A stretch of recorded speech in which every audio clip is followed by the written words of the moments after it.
अपनी इब्तदाई दौर से गारों के अंदर जिंदगी बसर करता रहा है।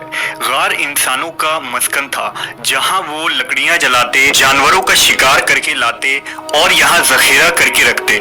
दुश्मनों के हमलों से बचने के लिए भी इंसान इन्हीं गारों में छुपा करते थे।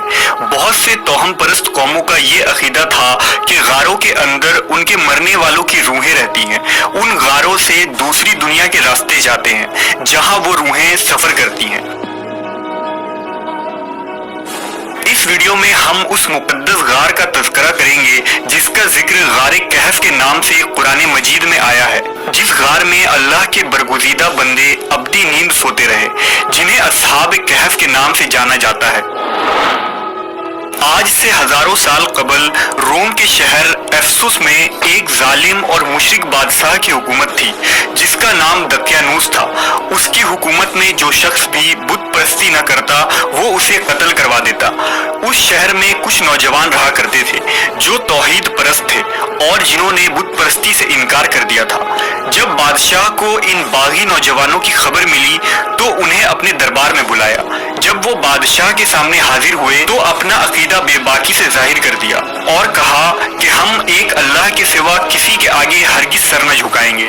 उनकी इस निडर और हिम्मत वाले अल्फाज से बादशाह का दरबार नारे तौहीद से गूंज उठा। दरअसल ये नौजवान शहर के एक आला खानदान मकाबी कबीला से ताल्लुक रखते थे और अपने खानदान के नामवर और बहादुर सपूत थे। उन्होंने खुले आम बादशाह के मुशरिकाना मजहब का इनकार कर दिया और उसे चैलेंज कर दिया। दकियानूस ने उन नौजवानों को 3 दिन की मोहलत दी कि ईमान से फिर जाओ, वरना तुम लोगों को सूली पर चढ़ा दिया जाएगा। जब 3 दिन गुजर गए तो तीसरे दिन वो लोग कुछ माल और तोशा लेकर रात के वक्त शहर से बाहर निकल गए। बयाबानों में चलते चलते सुबह हो गई और वो एक पहाड़ी सिलसिले के करीब पहुंच गए, जहां एक गहरा गार था। लिहाजा कुछ देर आराम करने के लिए वो उस गार में जाकर लेट गए, जहां उन्हें गहरी नींद आ गई। इसलिए उन्हें अस्हाब कहफ यानी गार वाले कहा जाता है। जब ये लोग गार में सोए तो अल्लाह ने उन पर एक मुआजिजाना कैफियत तारी कर दी और वो वहां ऐसी नींद सो गए जो ना ही आम नींद थी ना ही मौत, बल्कि वो एक गहरी नींद की सी कैफियत में चले गए। जब बादशाह को खबर मिली कि उन्होंने उस गार में पनाह लिया है तो उसने अपने सिपाहियों को हुक्म देकर उस गार के मुंह को बंद करा दिया और वहां उस गार के दहाने पर एक तांबे की तख्तियों पर उन लोगों के नाम और पूरा वाकया लिखकर एक संदूक में दफन कर दिया, ताकि ये निशान इबरत बन जाए और तारीख में महफूज रहे।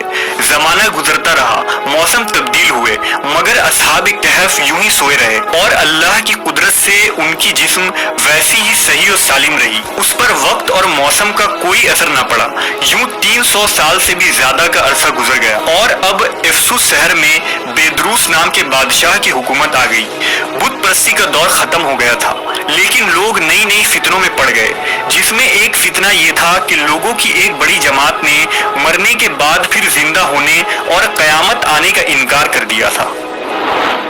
लिहाजा बेदरूस ने अल्लाह से दुआ की कि उन लोगों को हिदायत नसीब फरमाए और अपनी कुदरत का कुछ ऐसा नजारा दिखला दे कि वो ईमान ले आए। अल्लाह के हुक्म से उस गार में सोए अस्हाब कहफ नींद से बेदार हो गए। बेदार होने के बाद वो एक दूसरे से पूछने लगे कि हम यहाँ कितनी देर तक सोए। किसी ने कहा 1 दिन, किसी ने कहा 1 दिन से भी कम। उन्हें इस बात का कतन इल्म न था कि बाहर दुनिया ही बदल चुकी है और वो कितने अरसे यहाँ गनूदगी में थे। जब उन्हें भूख लगी तो उन्होंने मशवरा किया कि किसी एक को चांदी के सिक्के देकर बाजार भेजा जाए ताकि हमारे लिए कुछ खाने का इंतजाम हो जाए। जब उनमें से एक शख्स शहर की तरफ गया तो हैरत ज़दा रह गया।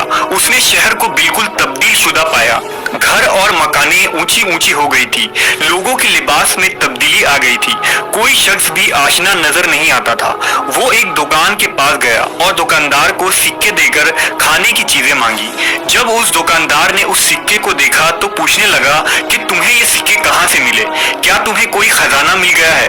ये तो सैकड़ों साल पहले वाले बादशाह के सिक्के हैं। जबकि अस्हाब कहफ का वो साथी इस बात पर इसरार करने लगा कि ये इसी दौर के सिक्के हैं। लिहाजा इस बहस की वजह से वहाँ भीड़ इकट्ठा हो गई। उस शख्स ने कहा, कल दकियानूस हमें कत्ल करने वाला था, लिहाजा हम उससे भागकर एक गार में छुप गए थे। लोगों ने उसे बताया कि दकियानूस को मरे हुए 300 साल गुजर चुके हैं और ये बेदरूस का जमाना है। उसने अपनी बात साबित करने के लिए लोगों को उस गार की तरफ चलने को कहा। जब गार में मौजूद असहाब कहफ ने लोगों के हुजूम को आते देखा तो वो समझे कि दकियानूस की फौज ने उन्हें ढूंढ लिया है, लिहाजा वो अल्लाह से दुआ करने लगे। जब शहर के लोग उस गार के पास पहुंचे तो असहाब कहफ बाहर आए और सारा माजरा खुल गया कि ये जमाना ही कुछ और है और वो इस गार में सैकड़ों साल से सोए थे। इतने में बादशाह बेदरूस भी वहां पहुंच गया। जब उसने दहाने के करीब जमीन खुदवाई तो वहां से वो संदूक बरामद हुआ जिसमें सारा माजरा लिखा हुआ था। ये मुआजिजा देखकर लोग हैरत ज़दा रह गए और सजदे में गिर पड़े। लोगों ने कहा कि जब अल्लाह इन लोगों को इतनी लंबी मुद्दत की मौत देकर दोबारा जिंदा कर सकता है तो क़यामत के दिन भी इंसानों का दोबारा जिंदा होना यकीनी है। असहाब कहफ लोगों के लिए एक इबरत और अल्लाह की खुली निशानी साबित हुए। उन्होंने बादशाह से रुखसत ली और शहर वालों के लिए सलामती और हिदायत की दुआ करके उस गार में दोबारा चले गए और फिर अब्दी नींद सो गए। वहां लोगों ने एक अजीम इबादतगाह तामीर करवा दी और उस दिन तमाम शहर में ईद का दिन मुकर्रर कर दिया गया। उलमा ने लिखा कि असहाब कहफ का उसी गार में इंतकाल हो गया और वहीं उनकी कब्रें बनाई गईं, जबकि अहले तशरीह उलमा का ये अकीदा है कि उन्हें मौत नहीं आई बल्कि वो आज तक उसी नींद की कैफियत में सोए हैं और कर्ब क़यामत में जब इमाम मेहदी अलैहिस्सलाम का ज़हूर होगा तो वो इस गार से निकलेंगे और आपके असहाब में शामिल हो जाएंगे। ये गार आज की शहर में मौजूद है, इसके मुतालिक इख्तिलाफ पाया जाता है। बाज़ मुवर्रिखीन ने लिखा कि असहाब कहफ का गार तुर्की के कदीम शहर उर्सुस में है जो उस जमाने में रोमी सल्तनत यानी रोमन एम्पायर का हिस्सा था। बाज़ तारीखदां का कहना है कि ये गार उर्दून के रजीब नामी पहाड़ में मौजूद है, जबकि कुछ लोगों के नजदीक ये गार शाम के सरहदों में मौजूद है जहां हजरत अमीर मुआविया के दौर में इस्लामी लश्कर पहुंच गई थी, मगर उस गार को यूं ही छोड़ दिया गया। ईसाई लिटरेचर में भी असहाब कहफ का वाकया मशहूर है जिसे 7 स्लीपर्स यानी 7 सोने वाले के नाम से लिखा गया है।